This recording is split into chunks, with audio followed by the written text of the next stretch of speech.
des parties de soi qu'on voit dans les situations ou dans les événements, et ça nous irrite ou ça nous attire si on est encore là-dedans, et ça nous laisse complètement indifférents si on n'est plus là-dedans.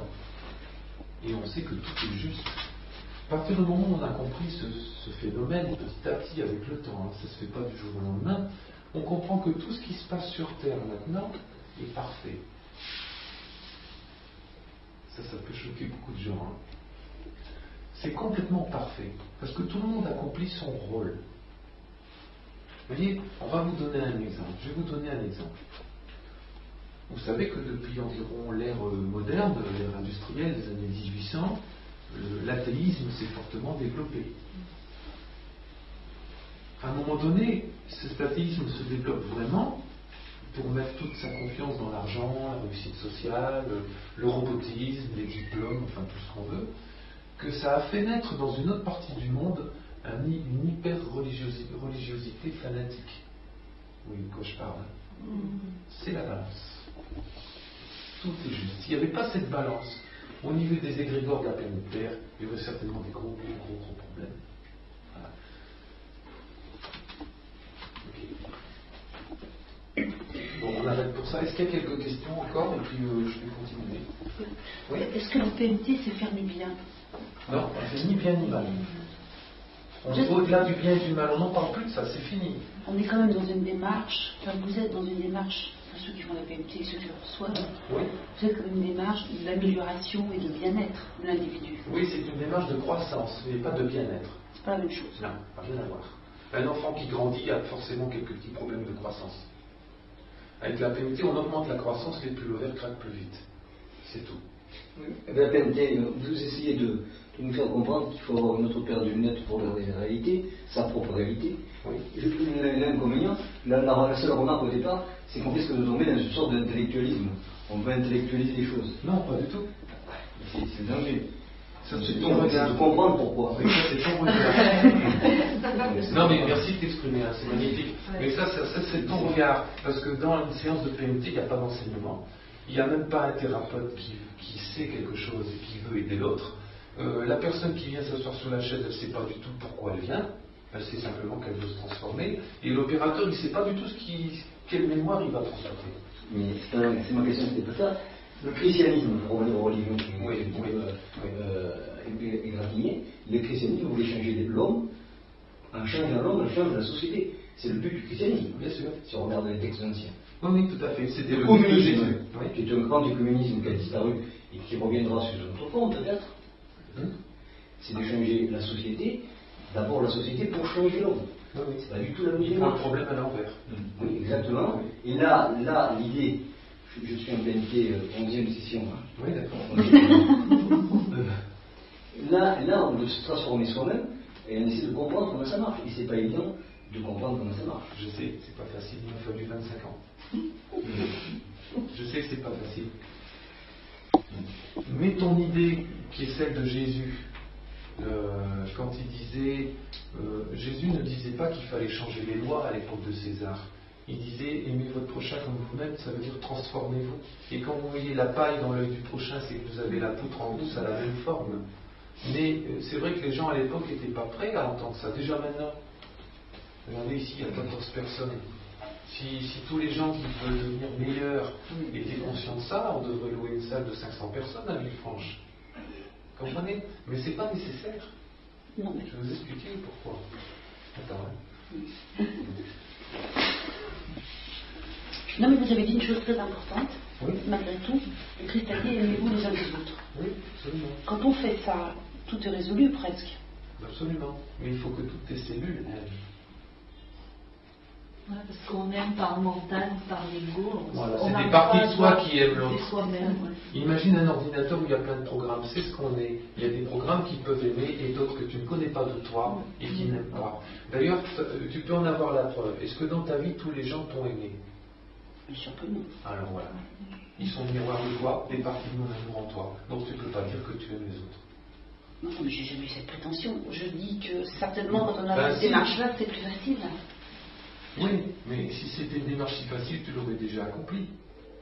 Oui, non, mais je parle pas de mon expérience. Ah si, tu parles de toi, tu parles pas des autres. Non, ton mental, il veut toujours tout mettre à l'extérieur. Non, je suis désolé, tu parles que de toi. D'accord. Donc, j'ai l'impression que j'en ai. Quand on aime quelqu'un, le problème est résolu. Oui, mais c'est pas quelqu'un qu'il faut aimer, c'est tout. Non, je suis d'accord. Tu comprends, hein, en gros. Hein. Je sais que c'est pas facile, hein. Attention, je ne veux pas vous donner une leçon, hein, parce que moi-même j'en ai encore beaucoup à apprendre. Et j'ai beaucoup à me transformer. Mais tout à l'heure, je vous ai parlé de la puissance que dans notre génétique, quand on est moins transformé, la puissance qu'elle a à attirer une nouvelle situation, un peu moins embêtante, plus confortable. Cette même puissance, c'est ce que Rupert Sheldrake, quand il a fait toute son étude sur les champs morphogénétiques, a expliqué dans toute sa science. C'est pas connu en France, hein, tout ça, mais en Australie, c'est très connu. Bien sûr, ce gars-là, il se fait taper dessus par l'Académie des sciences, parce que ça gêne. Hein. Mais quand vous changez la conscience ou la génétique d'un rat à New York, vous voyez que les autres rats à Tokyo, ils changent de comportement. Comment ça se fait? Pourtant, il y a une distance entre deux rats. Hein. Voilà. Quand vous apprenez quelque chose à une race de singes en Indonésie, vous voyez les autres singes à 100 km de là qui changent de comportement un mois après. Et les singes, ils ne se sont pas vus, ils n'ont pas pris Airbus pour aller voir les autres singes et leur dire comment il faut faire. Et c'est là où je reviens à ce que tu as dit, et c'est magnifique ce que tu as dit. On transforme les autres uniquement en se transformant en soi. Mais il faut que cette transformation, il ne faut pas que ce soit un vouloir mental. Parce que quand on veut, on exprime le vouloir. Et dans l'inverse, qu'est-ce qu'il y a d'après vous dans le non-exprimé? Le non-vouloir. Le non-vouloir, c'est-à-dire le non-pouvoir. C'est-à-dire, comme je ne peux pas, je veux.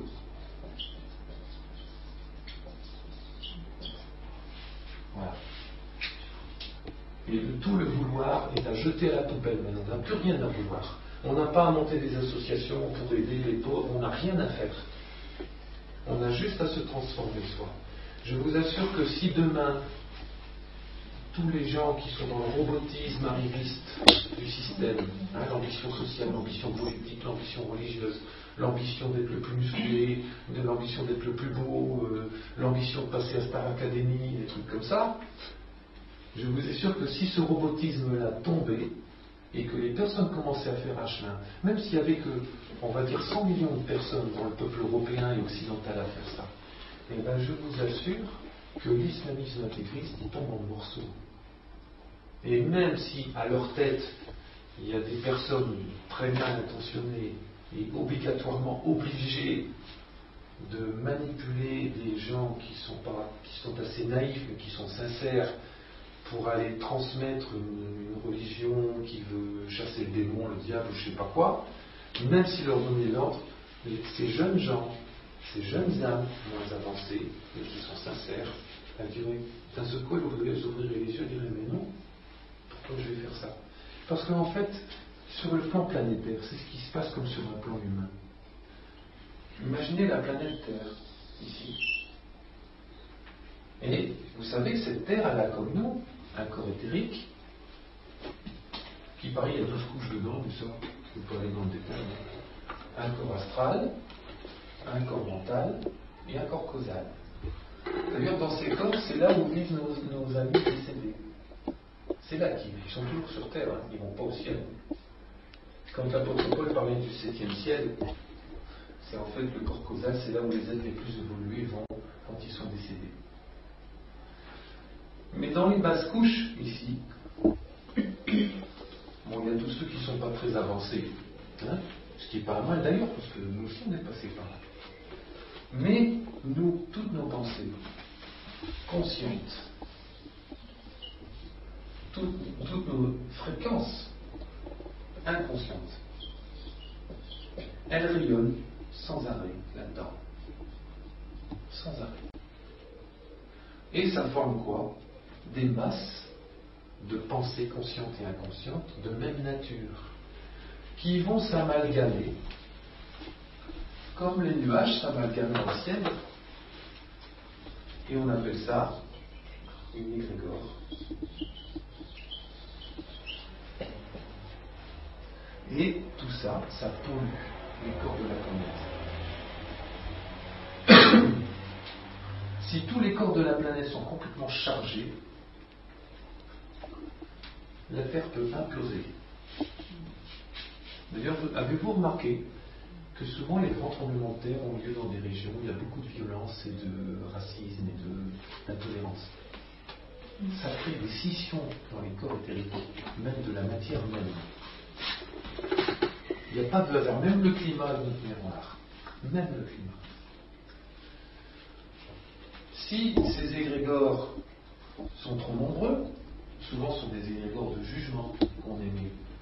Par exemple, on roule, on dit oh, celui-là, qu'est-ce qui roule mal? Clac, un jugement. C'est pas bien grave. Mais s'il y en a 10 millions toutes les heures comme ça, ça fait un petit paquet quand même. Hein, voilà. Je ne vais pas parler de ceux qui manipulent la planète parce qu'ils jouent avec ces forces. Mais ça, c'est un autre sujet. Quand c'est trop saturé, qu'est-ce qui se passe? Eh bien, s'il y a un peuple sur la planète ici, dont les âmes ont beaucoup de mémoire qui ressemble à celle-là, beaucoup plus que nous, et bien il va y avoir une inspiration, comme un paratonnerre. Ces mémoires vont s'activer, elles vont s'amplifier, et sous un prétexte religieux, idéaliste, ou social, ou politique, ou n'importe quoi, ils vont être manipulés et envoûtés par ces énergies qu'ils ont en eux, mais qui ont été amplifiées par nos comportements et nos pensées et nos paroles, et aussi ce qui n'est pas dit, pas exprimé, et automatiquement ils vont se mettre à tuer, parce qu'ils vont pousser à le faire sous un prétexte mental complètement illusoire, dont ceux qui manipulent la planète vont donner l'élément, qui peut être l'élément religieux, politique, raciste ou autre. C'est pour ça que dans le passé, on faisait des sacrifices. Quand on nous dit à l'école, quand on est petit, oui, ils n'étaient pas évolués, c'était des barbares, ils offraient des pigeons, des animaux au temple, et tout ça, ils les tuaient, c'est cruel et tout. C'est pas si bébête que ça, vous savez. Parce qu'ils savaient très bien à l'époque, et après avec le temps ça s'est perdu, que quand à une certaine période de l'année, et ceci géré par un prêtre qui avait déjà une certaine énergie, quand on offrait, mettons, un pigeon, les crasses, les déchets de nos auras, de nos corps allaient dans le corps de l'animal, et l'animal en mourant, se décomposant, il transmutait ça en nous. Et ce qui permettait aux gens d'avoir une génétique pas trop sale pour pouvoir accueillir des âmes plus évoluées, donc assurer la pénérité d'une race qui serait beaucoup plus évoluée que les autres. Les sacrifices, c'est ça. C'est pour ça qu'il y en a qui ont poussé le vice jusqu'à faire des sacrifices humains, parce que la chair étant beaucoup plus évoluée, et puis après ils mangeaient le sacrifice. Vous savez, quand le curé mange son outil, qu'est-ce qu'il fait? C'est symbolique, parce que c'est fait par le boulanger. Quand Jésus disait mangez ma chair et buvez mon sang, il ne disait pas qu'il sacrifiait, il voulait simplement qu'on attrape sa génétique. Et c'est pour ça que l'apôtre Paul a parlé que Jésus était le deuxième Adam qui donnait naissance à une deuxième humanité, celle que vous êtes ici maintenant. Une humanité qui est basée sur sa façon d'être, sa purification à lui. D'ailleurs, il a dit, il n'a pas dit faites un chemin, il a dit je suis le chemin. Il n'a pas dit suivez mon chemin. Non, il a dit je suis le chemin. Donc être le chemin, ça veut dire que nous devons être le chemin, donc il n'y a plus de chemin à faire. Eh oui. Il faut tout changer là-dedans. C'est pas facile, hein. Il faut passer de Windows 78 à Windows 2030. C'est pas facile, il faut déformater et reformater autrement. Voilà. Alors, si vous voulez, c'est grâce à l'effusion de sang, et c'est pour ça que l'apôtre Paul disait il n'y a pas de pardon sans effusion de sang. C'est cruel ce truc, quand on regarde ça sur le plan humain. C'est grâce à ça qu'ici ça se nettoie. Et si vous lisez les œuvres d'Alice Bailey, vous verrez que Jiwalkul, le Tibétain, a dit grâce à la Grande Guerre mondiale de 14-18, ça a permis après à des âmes plus évoluées de pouvoir s'incarner. Parce que ça a purifié des coques, ici, dures, qui empêchaient ces âmes de descendre, mais en plus il n'y avait pas la génétique suffisante pour qu'ils puissent s'incarner. Mais c'est comme ça. C'est comme si un coureur de Formule 1, il voulait s'incarner au temps de Louis XIV. Mais il n'y avait pas de bagnole. Donc c'est un peu trop tôt. Donc il a fallu des purifications, et les purifications se font comme ça. Et l'apôtre Paul continue en disant, le jour où ils, c'est-à-dire ceux qui dirigent le monde, qui tirent les ficelles comme les marionnettistes, diront paix et sécurité, c'est là que commenceront les douleurs et l'angoisse des affres qui tombent sur la femme enceinte au moment où elle va accoucher. Autrement dit, s'ils veulent faire un gouvernement mondial, donc s'il y a un gouvernement mondial officiel, il n'y aura forcément plus de pays ennemis. Donc il n'y aura plus de guerre. Et s'il n'y a plus de guerre, il n'y a plus possibilité d'épurer ça. Et si on ne peut plus épurer ça, c'est des catastrophes qui vont commencer à arriver. C'est le but de l'ONU. Le but de l'ONU, c'est la paix. Quand on regarde les statuts c'est le but de l'ONU qui date des années 50. Oui, mais ils vont aller à l'ONU aussi. Ils vont être vite dépouillés. Mais ça, je ne veux pas trop en parler. Mais vous comprenez, c'est pour que vous compreniez trop le système. Hein.